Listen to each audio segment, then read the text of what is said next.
શું તમારા કિચન ગાર્ડનની અંદર ટામેટાં લગાવ્યા હોય તો એમાં ફૂલ આવે છે પણ ટામેટાં નથી બનતા? તો જે 90% લોકો ભૂલ કરે છે એનું સોલ્યુશન હું આજે લઈને આવ્યો છું. અને મોટાભાગના લોકો 3 પ્રકારની મિસ્ટેક કરતા હોય છે. મારે પણ આવી ભૂલો પહેલાં થતી હતી, પણ જે મેં આ 3 મિસ્ટેકો કીધી એનું સોલ્યુશન લાવ્યા પછી સારા એવા ટામેટાં આપ નિહાળી રહ્યા છો બનેલા, જે લૂંખે છે. જે તમને મેં મિસ્ટેક કીધી તો મિસ્ટેક નંબર 1, છોડને આપણે વધારે પડતું પાણી આપતા હોઈએ છીએ. નંબર 2, છોડને પૂરતા પ્રકારમાં સૂર્યપ્રકાશ એટલે કે સનલાઇટ જોઈતી હોય છે. અને મિસ્ટેક નંબર 3, જે સફેદ કીડા આના ઉપર હાવી થાય છે. તો એ ત્રણેયનું હું સોલ્યુશન લઈને આવ્યો છું.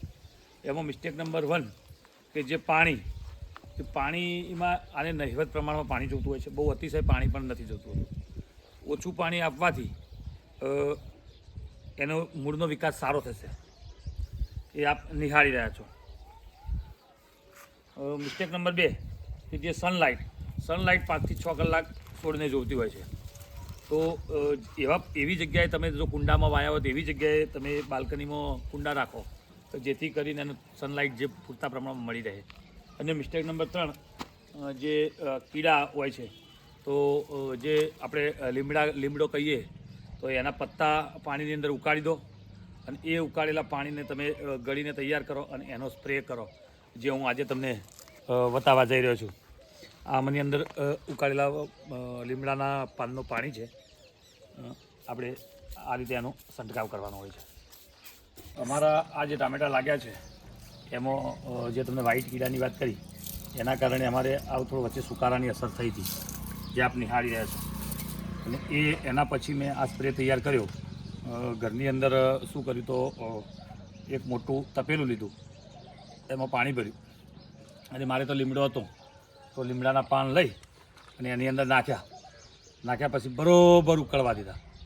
ઉકળ્યા પછી એને વ્યવસ્થિત ગળ્યા અને ગળ્યા પછી પણ જે ચાળણી હતી એની અંદર દબાઈ અને એનું એકદમ ક્રશિંગ કરી, આમ એકદમ નાનાથી જાય એ રીતે કરી અને બધું પાણી એનું લઈ લીધું અને પાણીનો કલર આવો બન્યો. અને આ કામ કરવાથી આજે જોઈ રહેશો નવી ફૂટ કેવી પડી. આપણે આ બધી નવી ફૂટ છે અને આ ફૂટ પડવાના પાછળ જો આવા ટામેટાં પણ અમને મળવા માંડ્યા. નહીંતર શું થતું હતું, આવું જ નહીં, એકદમ સુકારો આવી ગયો હતો અને અમે તો એવું વિચાર્યું કે આ વખતે ટામેટાં ખાવા નહીં મળે. પણ મારા એક મિત્રએ મને આ ટેકનોલોજીની વાત કરી કે ભાઈ એને તો એવું કીધું હતું કે માર્કેટમાં દવા મળે છે, પણ મેં કીધું નહીં, મારે ઓર્ગેનિક છે, કોઈ દવાનો ઉપયોગ મારે કરવાનો નથી. તો પછી એને મને આજે તમને મેં વાત કરી કે ગરમ પાણી ને લીમડાની ને વગેરે એની વાત એને મને કરી અને મેં આ બોટલ જોઈ રહ્યા છો આટલો જ સ્પ્રે કર્યો હતો, એમાં મને આટલું રિઝલ્ટ મળ્યું છે.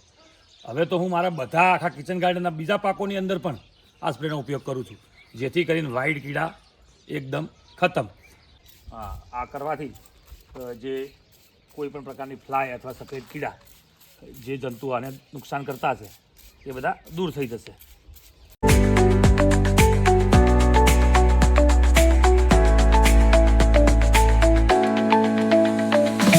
સમય અંતરે જે પાણી આપવાની વાત કરી કે 2-3 દિવસે પાણી આપવું.